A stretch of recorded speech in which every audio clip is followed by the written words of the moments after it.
Hello, I'm Kamal Santamaria. This is Counting the Cost on Al Jazeera, your weekly look at the world of business and finance. This week, Europe's long road to recovery.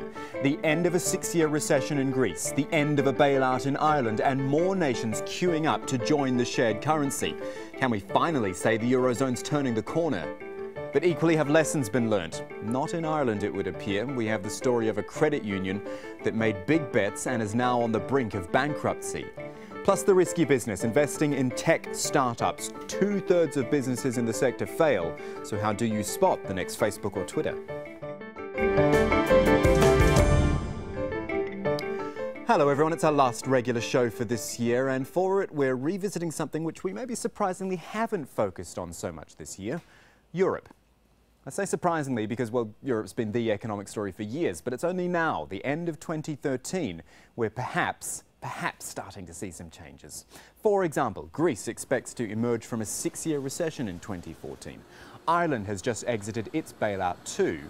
Just with those two bits of news, you might think the Eurozone's turning a corner. Certainly the markets have calmed down since the president of the European Central Bank, Mario Draghi, pledged to do, quote, whatever it takes to safeguard the Eurozone. That was a process that meant lending billions of euros to overstretched banks.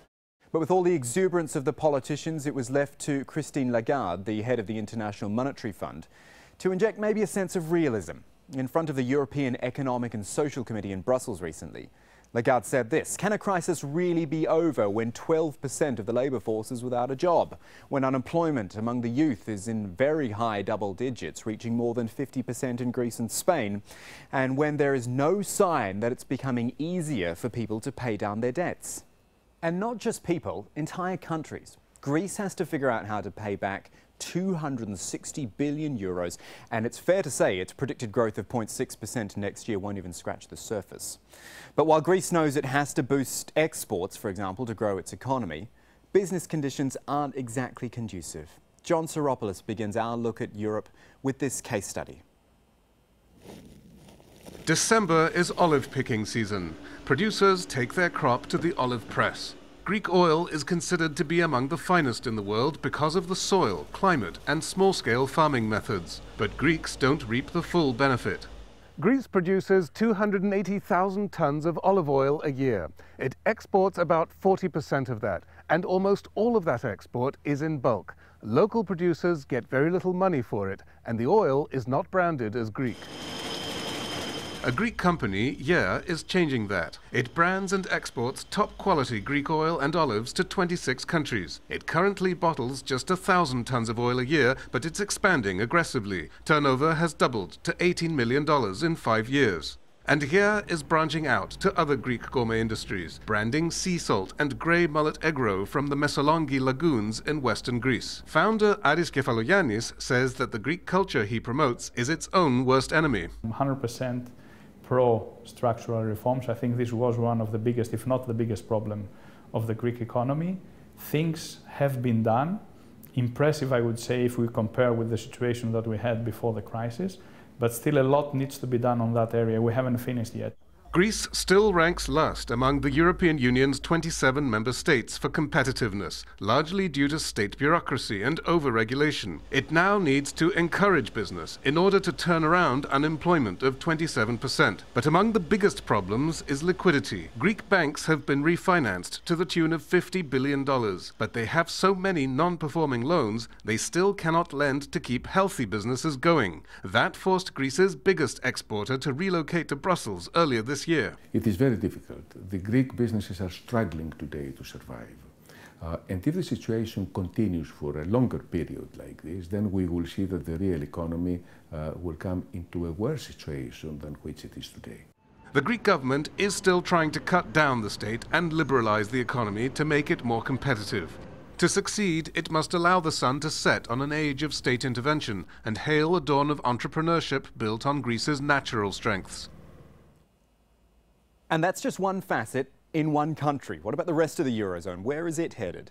Well, earlier in the week I spoke to Marie Diron. She's the Senior Economic Advisor to the Ernst & Young Eurozone Forecast, also the Director for Macro Forecasting at Oxford Economics. We took a whip round Europe, starting in Greece. Yes, you're right that the job is nowhere near done. There's still several years probably of further adjustment to the economy.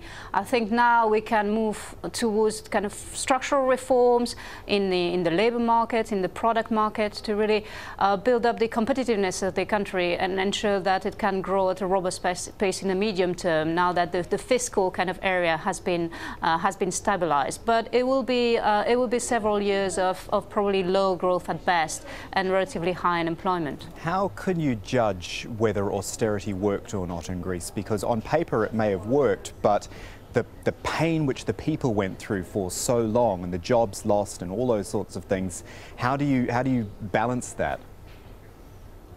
Well, this has been a complex crisis. It has been not only a fiscal crisis, but a crisis that has engulfed the banking sector, that has engulfed the whole economy, in that the issues were on the public finances side, but also really throughout the economy about competitiveness. So the fiscal task was the first job to address, and that has been stabilized. It's by nowhere near secured. As you said, debt is still very high, and we need to see that debt coming down before investors can be reassured about the sustainability of public finances.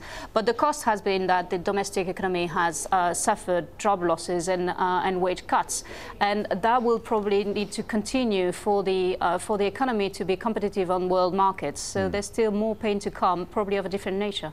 Let's keep moving around the Eurozone. We'll stay on the periphery, and you've mentioned job losses, which was a big factor in places like Portugal and Spain. What's your view on the repair job being done in those countries?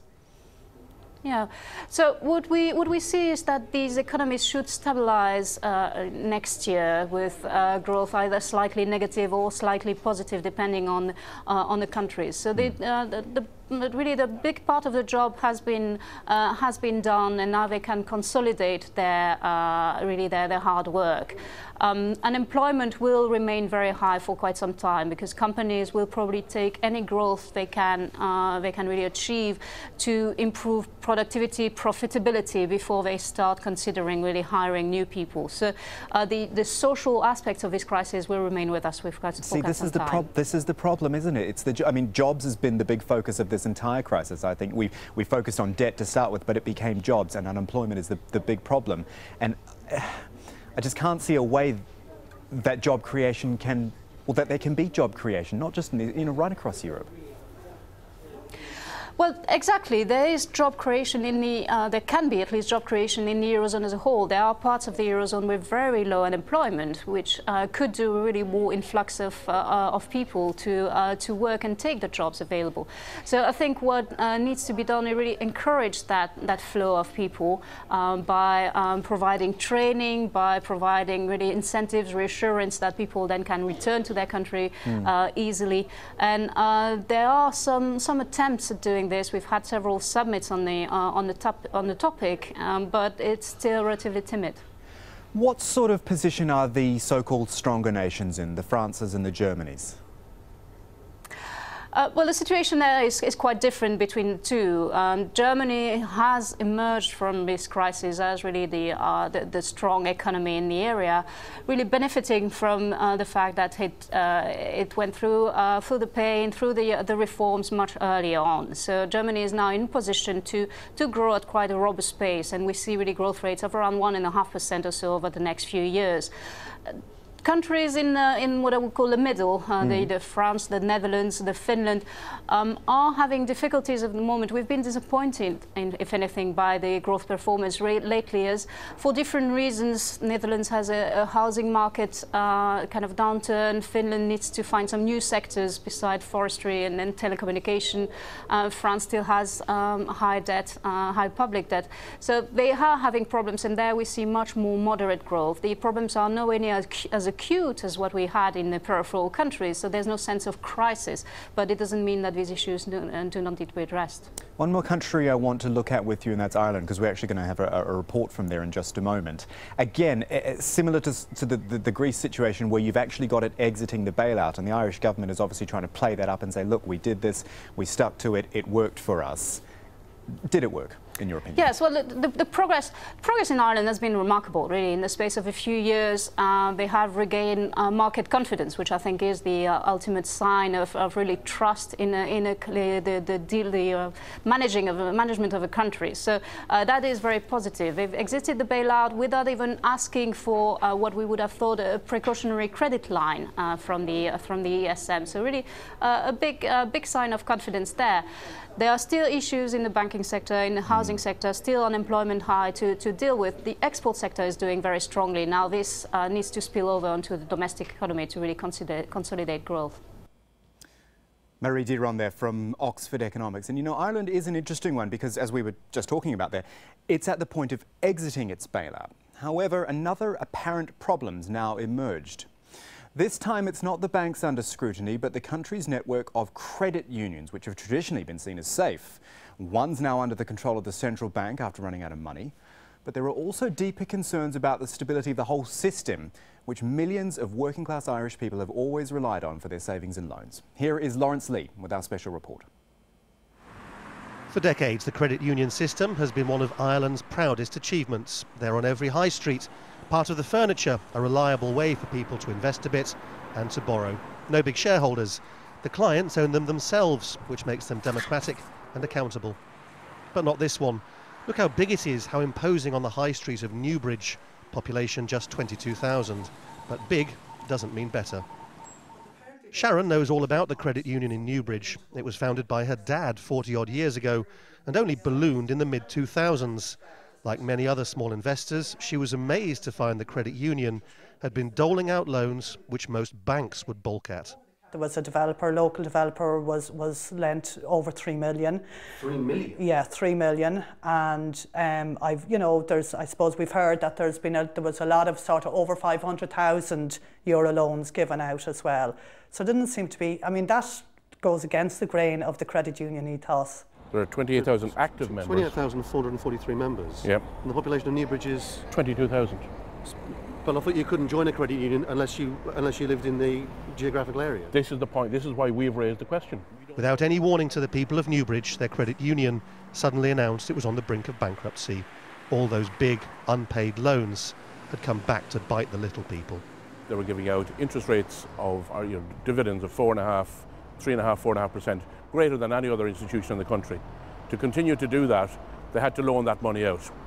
And what they did then is they took ever-increasing risks with the depositors' money to try to generate these dividends. Normal credit unions only lend a few $1,000s at a time. This one was doing exactly what caused the banking system here to fall over. It's a similarity between what went wrong with the banks in Ireland and what went wrong with this credit union, which is so striking. The apparently bad loans, the lack of regulation and oversight. And in just the same way that the banks had to be bailed out by the taxpayer, so the taxpayer is now having to find $70 million to support this failed credit union. But the difference is this, that while the institutional investors in the banks never lost any money, the institutional investors in this credit union were the people of this town, and they don't have that safety net. Newbridge is now being run by the central bank while plans for a replacement credit union are worked out. But is it the only one in trouble? The credit union system relies on people being able to save and to want to borrow. In austerity Ireland, where so many say they can't pay their bills and can't repay a loan, the fear is that Newbridge went big because it couldn't make the credit union model work anymore. You've got 100,000 people in arrears on their mortgages out of 800,000 mortgages. You've unemployment of close to 13%. I mean, it just isn't possible that credit unions could be immune to that kind of thing. So people are struggling to pay all sorts of bills, whether it's utility bills, mortgages, credit cards. So it's inevitable that you're going to have arrears building up in the credit union movement, and that is happening. Newbridge was one of only 12 credit unions here not to belong to the National League of Credit Unions. It has come out swinging to reassure a suddenly nervous population that most are still safe. The movement is very solid. It has come through the recession much better than other financial institutions. In fact, with the exception of Newbridge, it is the only indigenous financial institution standing on its own 2 feet. But it also has a number of other safeguards and protections. It has the government guarantee of 100,000 euros per person per credit union. It has its own protection fund, the Savings Protection Scheme, run by the League of Credit Unions, which is a fund that credit unions have been paying into over the years to build up for the rainy day. Ireland had been accused of acting as a tax haven, its banks of a lack of morality. But in one way, it's a new low for a credit union to face this kind of scrutiny. The bald facts are that Ireland has just 2 retail banks left and almost 400 credit unions for people to use for savings and loans. If the credit union system were to fail, it would be an open door for illegal moneylenders. Lawrence Lee for Counting the Cost in Ireland. We're going to move to some other business news now. One of the fastest growing economies in the world could be the next hotspot for bitcoins, everyone's favourite virtual currency. India's had its first conference on bitcoins because it sees the potential, and more importantly, it wants to bring awareness and understanding of that digital currency in a country still dominated by gold and cash. Faz Jamil has this report. Cash means everything in India. Despite a rise in the popularity of credit cards and online payments, most transactions still take place with banknotes. Some want to change that. Bitcoin to me is freedom. Bitcoin represents freedom in the financial world. Natasha Ambrose is part of a group in Bangalore that meets regularly to talk about bitcoins, a digital currency she feels releases people from the burden of foreign exchange conversions and any extra charges. Businesses are linked, different countries, different states, and we're very global at the moment. And I think we need a currency which keeps up with that. It's why she's part of a group bringing awareness of virtual currencies by hosting the country's first Bitcoin conference. That involves drawing people into the advantages of using Bitcoins by getting individuals accustomed to them. This isn't an actual Bitcoin. What this is a physical coin for people to hold something and then understand about Bitcoin. It's got a QR code at the back. What it does is allows people to receive payments through this. If I'm carrying this around, I can receive payments on this, and the payment will actually stay on my computer or my hard wallet. If I lose this physical coin, I will not lose my Bitcoins. Having no middlemen taking a cut and its flexibility in usage has already driven this beauty salon in the northern Indian city of Chandigarh to be India's first retail business to accept bitcoins for payment. Owner Neetu Singh sees the potential, though she's yet to receive a bitcoin customer. Because nobody knows, right, bitcoins, and yeah, they asked me what's that, and I tried to explain to them. India is still mostly a cash-based society, with the government keeping strict limits on how much money a person can take out and bring into the country. But with bitcoins, all a person has to do is download the currency onto something small like a smartphone, slip it in their pocket, board a plane, and leave the country with potentially millions of dollars completely untraceable. And that's raising concerns. That's exactly what India is worried about. So you're going to lose precious foreign exchange. Since bitcoins are anonymous, there's worry of them being used for money laundering or by extremist groups to fund their activities. Because at present, India's financial system doesn't have the infrastructure to handle digital currencies. We do not know how to regulate it. That's the problem. The regulatory authorities are just wondering how and where to regulate this. That's one of the reasons organizers held the conference. They believe because bitcoins are a technical entity, it needs a bit of technical understanding to get people on board. If you have money, you know how to safeguard it. But if you have Bitcoin and if you are not technical, it's difficult for you to safeguard it unless you know how exactly it works. I mean, you can drive the car, but if you know how the car works, it's more easy. Organizers also invited people from the government and the financial sector so they too can better understand the potential of bitcoins in India. As wealth plays an important part in Indian culture, even having its own goddess, some want to see the future of that wealth shifting, from the physical to the virtual. For Counting the Cost, I'm Faz Jamil in Bangalore, India. Finally this week, something we do like to look at a lot on this show, the tech sector, because there's often some really positive stories coming out of it. The entrepreneurs and the startups, the types who try to buck the trend during recessionary times and make things happen regardless. Now, that's not to say there's guaranteed success out there. Sure, early investors in Facebook or Twitter have done well, but it's also estimated that 2/3 of tech startups actually end in failure. Or they start off with a hiss and a roar only to fade into obscurity when they're replaced by the next big thing. Think about the initial popularity of MySpace and then how it's doing now in Facebook's shadow. So how do you pick a winner? Well, let's bring in someone who has a little company called Skype, which you might have heard of. Michael Jackson joining us from Luxembourg. He is actually with Mangrove Capital Partners, which invests in tech startups. Michael, can we talk about Skype first of all, because it is the byword really for voice over internet protocol. We use it on air. What sparked it all? Give us a précis of how you got into it. Well, the project started as almost as an experiment, you could say. How could you send voice over the internet? How could you send voice from computer to computer? And at the time, that seemed pretty remarkable. I mean, you had two laptops, you could open them up and you could send voice to each other. That was weird, that was strange. People thought, what's this going to be like? And but those of us who worked in the project had come from the telecommunications background, and we could see the perspective in this. We saw the inefficiencies in the current telephone network. We saw the pricing differentials that we felt we could erode.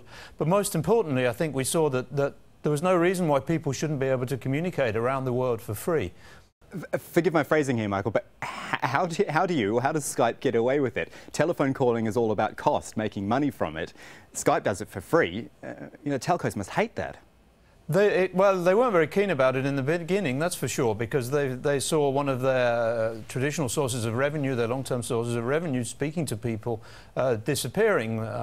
We were coming into a world where deregulation was happening and prices were falling bit by bit. In some ways, we felt that we had to do it. It wasn't really, we didn't do it for commercial benefit. We didn't do it because we would make money out of it almost. We did it because we felt it was the right thing to be doing. It seems a bit weird these days to talk that way when the company became worth so much. So now you find yourself, talking about Mangrove there, one of the big early stage tech investors. What is it you look for when ideas come to you? Are you open to any sorts of ideas? Yes, exactly. I mean, that Skype experience was very important for Mangrove as a company because they got that view of what worldwide success really can look like, and they knew the team of people behind it and had worked with them for some time. So you get to be very close to something as successful as that. And it drives a lot your investment thesis, I think. In an early stage venture investor like us, you have to be putting your money behind things that are unusual, are contrarian, are going to have some prospects in the future. I think there's 38 companies in the world or something who are lucky to be in this club, have invested very early in companies and had the famous billion-dollar exit or whatever you want to call it, which shows that we've returned the money to our shareholders and had a good commercial result out of that. And that's what we look for in these projects. Are the teams who are in front of us now, do they feel like they're capable of delivering something that can be of this scale? Can we dream about it? Do we dare to dream that? And how does geography play into it? You're based there in Europe, and we've looked at this on this show in previous weeks. The focus is obviously on a place like Silicon Valley in the United States. That's where everyone looks to for tech startups. How is your sector actually growing in Europe, though, or the tech sector? Yeah, so it's growing in Europe. There are a number of companies in Europe. There are probably 6 or 7 of us who have this attitude towards investing. There are an awful lot who don't, but it's growing. And we don't actually advise people to go rushing off to Silicon Valley at the first opportunity. We say to them, can you deliver your project with the resources you can get closer at home? So if you know 10 or 20 developers, if you've got good contacts within the business sphere, you can do this from absolutely anywhere. And our thesis is you can do that from Europe. We recently had an IPO on NASDAQ of a company from our region. We invest a lot into Russia. We've invested into India. We have projects that serve the Middle East, for example. And this is an area we think is interesting. Every venture company needs to have their, if you like, their niche, their speciality. And we think Europe is a good one for us. And it seems to be giving results so far anyway, as far as we're concerned. Great to talk to you. Michael Jackson there from Mangrove Capital Partners, joining us from Luxembourg. And we actually had a much longer chat with Michael about what Mangrove's investing in right now. If you head to aljazeera.com/programs and link on to the Counting the Cost page, you can see that extended interview as well as any of our previous episodes, of course. Well, that's it. Counting the Cost, all done and dusted for 2013, though we do actually have 2 more shows, best of 2013 editions, taking another look at some of our major interviews and episodes of the program, which we did out on the road as well. For now, though, my thanks to you for joining us this year, and a big thanks as well to both the editorial and technical crew who put this show together for you each week. We appreciate all that support. And you can always get in touch with us if you like. You can tweet either me at Kamal AJE, our business editor at Abid Oliver Ali, or drop us an email. countingthecost@aljazeera.net is the address. January 10 is when we'll see you for our first news show of 2014. Until then, I'm Kamal Santamaria from the whole team. Thanks for joining us. The news on Al Jazeera is next.